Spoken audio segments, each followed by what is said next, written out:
Couldn't be a more perfect day for the canvas and the pastels, across the roses to the stand. Melbourne Cup Day 1996. Just a picture, it is. Everyone's had an absolute ball. Thanks for calling the number for the fashion competition. We have taken thousands upon thousands of calls. We're trying to sort all of that out and get you a couple of winners before we close. There's Gay, who would have had a good day regardless. Always got the smile on the face. Isn't she fantastic? Sandra Sully is in our marquee with one of the young stars of Neighbours, Emma Harrison. Yes, Tim, a very, very happy Emma Harrison. She's just back safely, and she was also in the sweep at work, so she's pretty delighted to be here today. That's right. Winners are grinners. Now, your character, Joanna, tonight goes to the races. Is this the shape of things to come tonight? I hope so. We'll have to wait and see. You can't say too much. That's right, Sandra. Now, this is your second cup. Tell me, what's your impressions of the day? You've obviously had a terrific day. You're backing a winner, but do you enjoy it? It's absolutely fantastic to be here today. The women have gone to so much trouble to look fantastic, and the weather, of course, is gorgeous, so it's been a wonderful day. I know your character is saving up money to try and buy into the coffee shop. Yeah. I suppose your winnings today, any chance you could give her a hand? That'd be pretty good, actually. Yes, Joanna invests in the coffee shop, and she's also living in a house full of girls in number 30, so she's having good fun. All right, well, listen, thanks for joining us today. It's terrific to see that you're back to winner, as did a few of us, Tim. So I guess we can both say from the marquee, winners are grinners. We're a happy couple. Yeah, we're pretty happy up here too, Sandra. Thank you, Emma. Tim Bailey we haven't seen for a while. I suspect he might be on his way out of here the same way he came in. Thanks, Timmy. Well, as you know, we used the Maribyrnong River to arrive. We came up by boat, and I'm sure we parked it around here somewhere. It's been that sort of day, but I'm starting to feel a bit like Saintly. I've done about 3,200 metres, and I still can't find the boat. We've had a great day out here at famous Flemington. We're looking forward to Oaks Day even more. Thanks for your company, folks. Keep an eye out for me. See you Thursday. Oh, I'm sure he'll find a way out of here somehow. Somebody might give the nice young man a lift out of Flemington. There is the Maribyrnong, by the way. It is one of the ways they come. Look at all the boats. And a lovely way to come and a lovely way to leave Flemington Racecourse, and another shot from our dear old Whitman's Lightship, providing us with magnificent pictures right throughout Carnival Week. There you go. It's a pretty nice way to come. And isn't it a beautiful afternoon? The gulls are starting to descend. They know a good thing when they're on it. Peter Donegan, do you have a good thing for the last? Well, I think most of the races today have been pretty tough, Tim, and I don't think this one's any exception. I know, Jen, you like one at odds. I thought in the race that Sir Boom had a big drop in class, so he was my pick, but we're going to have a look at these runners now. And let's start off with Hero Win, to be ridden by Mick Dittman. Well, I thought he had the run of the race, and he got to the front, had every chance at Caulfield. It was quite a good run there. This horse is the most consistent type of galloper. He's won 19 races, 16 seconds and 3/3. So really, it's hard to rule him out altogether. My little concern with him here is the fact that he's got 58 kilos. Righto, there he is, Hero Win. So we'll just have a look at him as he walks around the mounting yard, and the next horse will be number 2, and that is Monopolise. Well, Darren Beadman, as we said, it is business as usual. Must be extremely hard for a jockey to come out in the last 2 races after having won the Melbourne Cup. And that's no reflection on his professionalism, but it must be hard. Oh, it must be incredibly hard, no doubt about that. This is an interesting runner, Monopolise, because, of course, he went over to Hong Kong, won the Hong Kong Bowl, and this is the Hong Kong Jockey Club Plate. I'm sure he's on mission for that again. And might we just say hello to everyone at Happy Valley who's watching this race too. Yes, I hope they're backing a winner at Happy Valley. I think he's got a terrific chance. He's a very good horse, particularly over 1,400 metres. And Darren Beadman, well, he's riding in great style at the moment. Number 3 is Sir Boom. Gavin Eats, the rider, 57 kilos, and trained by Mel Hutchins at Deniliquin. Well, this horse 5 runs ago won the Memsie Stakes, and I dare say none of these could probably win the Memsie. But what did you make of his chances, Jen? Well, you consider his record, Pete. He's got 4 wins and 4 placings here at Flemington. He was 4 wide most of the way at Caulfield, and at Moonee Valley he was 3 wide. So really, his form has been quite good. I just wonder whether or not he might need it a bit softer underfoot to produce his best. Okay, then we go down to number 8, and that is Hunza Court. And here's Damien Oliver looking for 4 winners. Well, he's got the track that he likes here today. He likes the dry track. I think he'll go very close in this race. He's had 9 runs for 4 wins at the distance, so he's proven at it, and he's a good chance. Actually, Gary Fennessy, the stable foreman for Peter Hayes, came up with a great line for Hunza Court when it finished 11th of 11 on Turnbull Stakes Day here behind Poetic King. They said, how did he handle it? He said he didn't even handle it standing in the starting stall. Yeah, well, that's right too. Number 10 is Persian Flyer, and Shane Dye is the rider here for Gay. Well, I mentioned it his last start, Pete. He came around the turn. He was just about to run on the inside. He got a shocking check, almost hit the turf, but he picked himself up and still made ground. I thought that was an outstanding effort, and on that run, I would expect him to run on very, very strongly. 14, the Golden Greek, Darren Gauci, the rider. Yes, well, his form is a lot better than it suggests. I think something must have gone wrong at Caulfield, or maybe he just didn't handle the shifting type of track there. He should be running on at the end, and he's an each-way chance. Lord Luskin, number 17, the first emergency, gets a run. Stephen King, the rider, last start winner at Geelong. A horse that does like to go forward in his races. He's absolutely flying at the moment. 3 top runs this time in, and he's another horse that will give a great sight. And the one that you liked at big odds, number 19, is Pengaloo, and the rider is Eddie Wilkinson, drawn the rails. Well, he was set an impossible task last start at Geelong. He was 5 wide the entire way, so completely disregard that run. This horse is very good over this type of distance. He's a dry tracker. He's only got 50.5 kilos. I just think at the... Oh, he's 23 to 1 now, Yeah, Pete. fixed him up. That's the end of that, isn't it? He's got a good chance anyway. Righto. Sum up the lucky last on Melbourne Cup Day. Well, I'm going for number 10, Persian Flyer, to win from number 19, Pengaloo, and number 14, the Golden Greek. And I was always told, when in doubt, go for the class in the race, and I think Sir Boom is the class, despite the fact that the track may not be exactly to his liking. We're about to leave the mounting yard, the Royal Hong Kong Jockey Club plate. 4:45 is the starting time. We'll take a break, and very shortly we'll be back to talk to Melbourne Cup winning trainer Bart Cummings.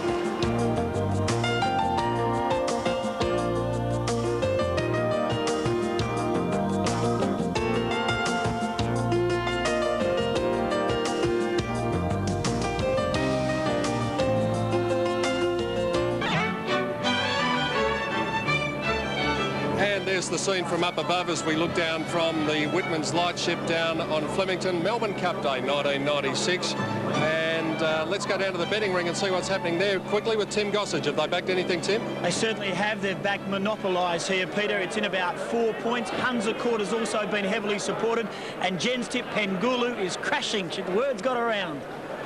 Well, that's the last, but race 7 today was the Foster's Melbourne Cup, and here's a bloke who knows all about these races. Bart Cummings, again, congratulations. Thanks very much.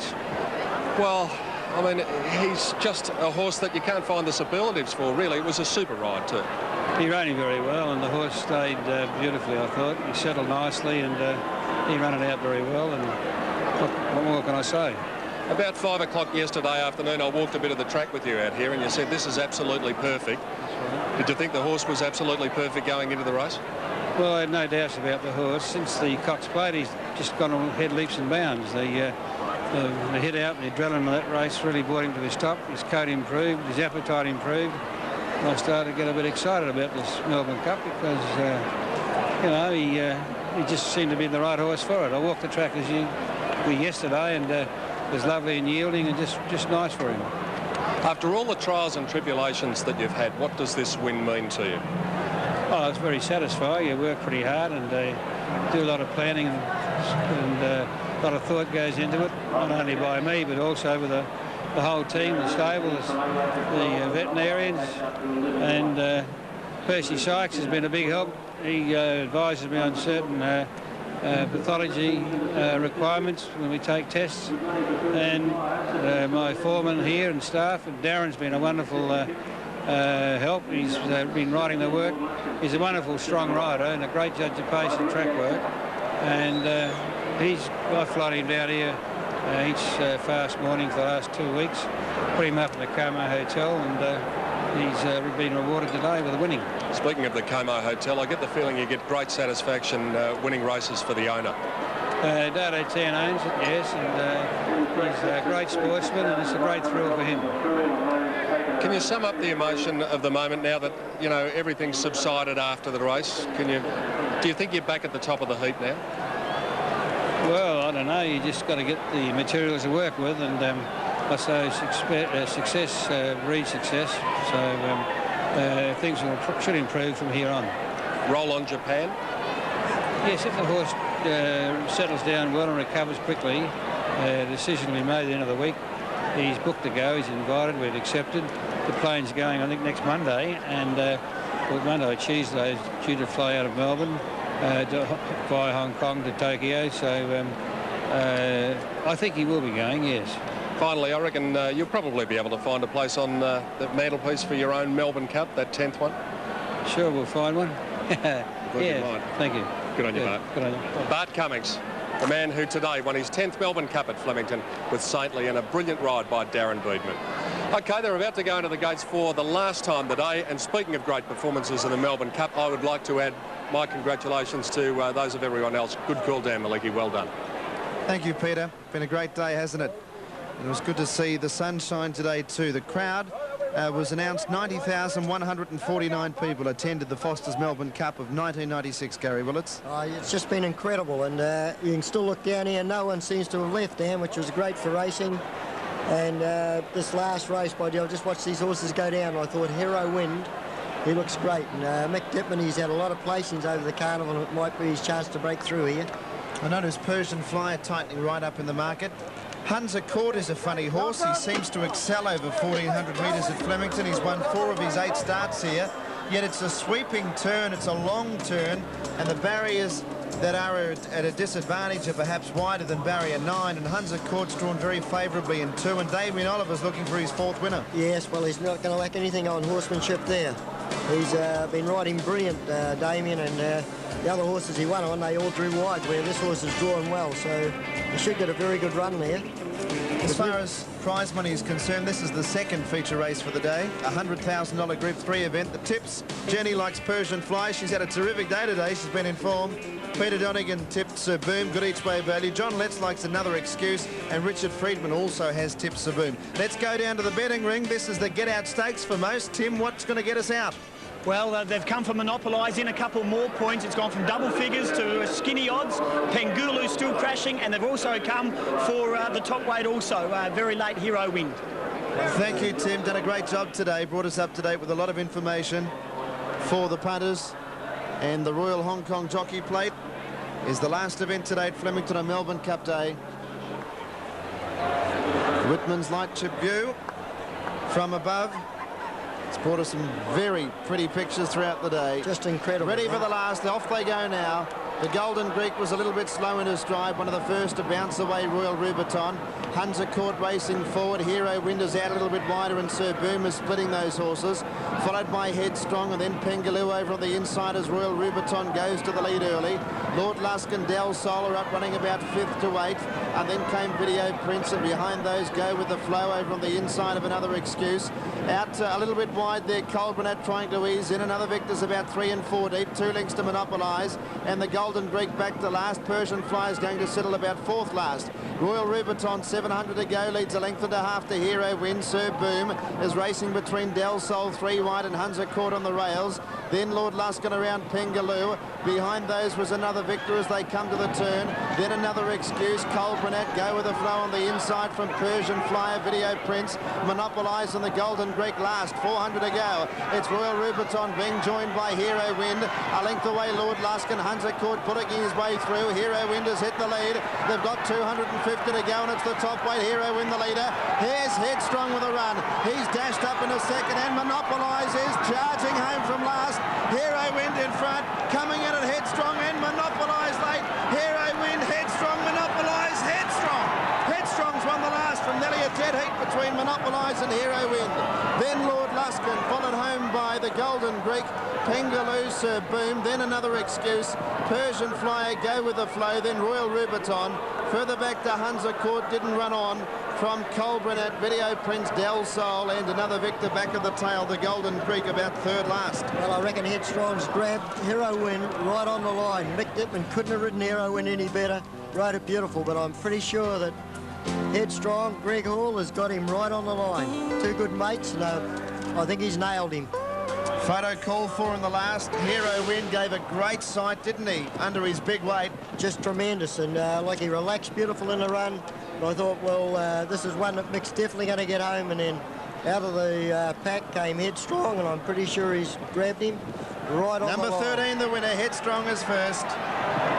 Second, number 2, Monopolised, charging home, coming from the tail of the field. He was about the only horse all day that's been able to do that. That was an enormous run. Incredible. And One Hero Win third. He just got anchored by the weight, you'd think, in the last few bounds. Yeah. But Headstrong at pretty good value winning the last. He's approximate is about in excess of the $22 mark. Look at that for a finish for the last race of Melbourne Cup Day. And there's actually 3 horses in there. Hero Win is obscured. Yes. Harry is in front, probably with about 100 metres to go or just after that. Yes, it's right against the fence in the green is Hero Win, Greg Hill and Headstrong on the white, and then right on the outside is Monopolised, Darren Beedman. And by gee, the ground he made up the last little bit was quite incredible. As you said, Dan, he's the only one all day that's really got home. And one more hop and he's got the money. Yeah, tremendous go. Look at that, the 3 horses in line as they hit the post about there. And look at that, what a tremendous finish. Here it is again. Fourth was number 17, Lord Luskin. Seemed to have every chance. He loomed up outside Headstrong at this point. And fifth in was number 19, which was Pengaloo the Grey in about 5th position at the moment. Looked like Hero Win on the fence here was going to win. In the white is Headstrong. And in the red cap with the breastplate, the horse on the outside, that's Monopolised Darren Beedman. And by gee, he's made ground up here this last 100 metres. And one more hop and he would have grabbed the major prize. Look at that for a go. Great finish to the last race. We've had some incredible racing, Dan, over the 2 days so far. Wearing the all-white colours of the club, they're often considered to be the hoodoo colours. And with saddlecloth number 13, you would think the odds were stacked against him. Well, Greg Hall's riding mostly the best of his career. He's won the Derby on Saturday, and now he's come out on Cup Day, and you know, he couldn't win the Cup, but he's ridden to win a Cup Day, and it's always great. Well, former Melbourne Cup jockeys have had a day out, really, with Damien Oliver, Darren Beedman and Greg Hall. They're all Melbourne Cup winning jockeys, and they've just about shared the entire card today. That's right. And, you know, you can't sort of help but mention Stephen King's ride on Count Chavas in the Cup. That was a great run. Rode it beautiful. And so was Shane Dyes on Nothing Like a Dame. Yeah. They were 3 copybook rides, weren't they? That's right. Yes, they were all right around the mark. There's Headstrong returning to the mounting yard, ridden by Greg Hall. And trained by Clary Connors, who's got a great Oaks chance with Tambor on Thursday. And Clary's had a great run with his fillies, Arborea, Research are the 2 that stand out. But he's got a lot of very talented fillies through his hands over the years, and Tambor's got a great chance. Tambor was the one we highlighted in the Wakeful Stakes. It's got Knock Rotten with about 300 metres to go, and Mick Dippen was pretty emphatic that it could have won. So, well, Mick, you've been knocking at the door all carnival, so hopefully it'll open for you in the Oaks. Headstrong will pay $22.50 for the win and $6 even for the place. Number 2, second, Monopolised, $3.50. And number 1, Hero Win, $3 even. The Quinella, $110.10. The running double, $438.10. There are the approximate dividends on the screen. And of the other dividends, the exacta is $317.80. And the daily double on 5 and 13, $228 even. 13, 2 and 1 are the placings on the last event, the Hong Kong Jockey Club Plate, and it's provided us with the most thrilling finish for the day. Okay, that wraps up from the commentary box. It's been a most exciting affair. We're looking forward to coming back on Thursday, both Gary and myself. Thank you very much, Tim. Danny, thank you very much. We're looking forward to hearing you both too, and thanks for all the calls today. The Cup call in particular was an absolute beauty. Peter and Jenny have come up from the happy throng around the mounting yard. Are they happy down there? They're very happy. I'll bet they are. I'm very happy. You know why? Why? Well, I was always going to back him. I told you. I love him. I've backed him since he was a youngster, and he won it like a great racehorse, didn't he? Oh, did he ever? Yeah. Tim, he was absolutely cruising as they came around the turn, and there was just nothing going to beat him. All the rest were under the whip, and Darren was just sitting nice and quietly. I mean, it was a great effort and a really good top stayer here.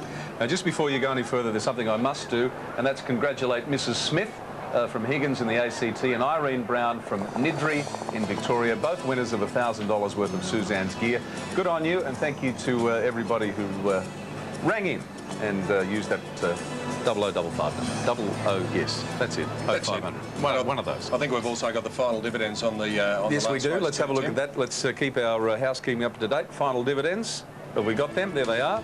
Peter, you do them. Headstrong $22.50 and $6. Monopolise $3.50 and Hero Win $3 in a fantastic finish. The double paid $438.10, the Quinella $110.10, and we're just standing by for that trifecta to become official on the final. Okay.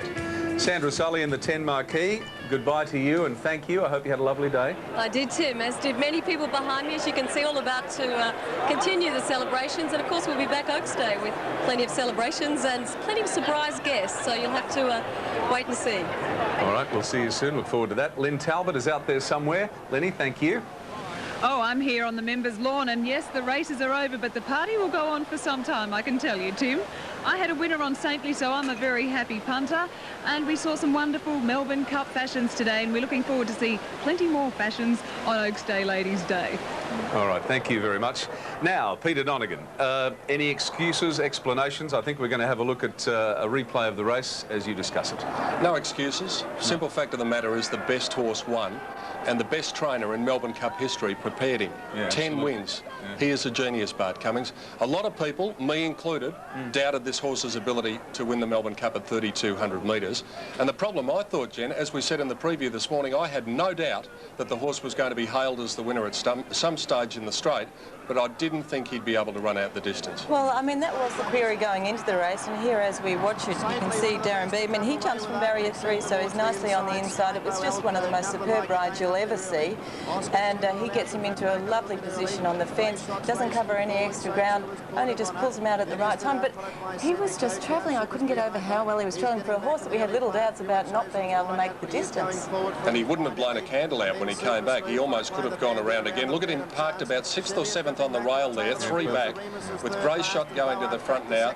Nothing like a donut. I spoke to Gay not long ago, Tim, and she said that she would have preferred that Shane got back probably a length and a half, 2 lengths, but she said it's very easy to say from the grandstand. He's out there riding the horse. I selected Nothing Like a Dane in the race, and I thought the ride was pretty close to 10 out of 10. Doremus? Well, he got a long way back, didn't he? He got a long way back, and he also got a slight cratting in the running as well, which didn't help him, but he did run on.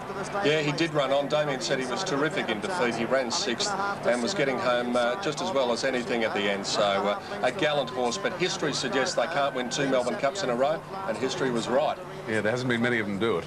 Only 3. Only 3.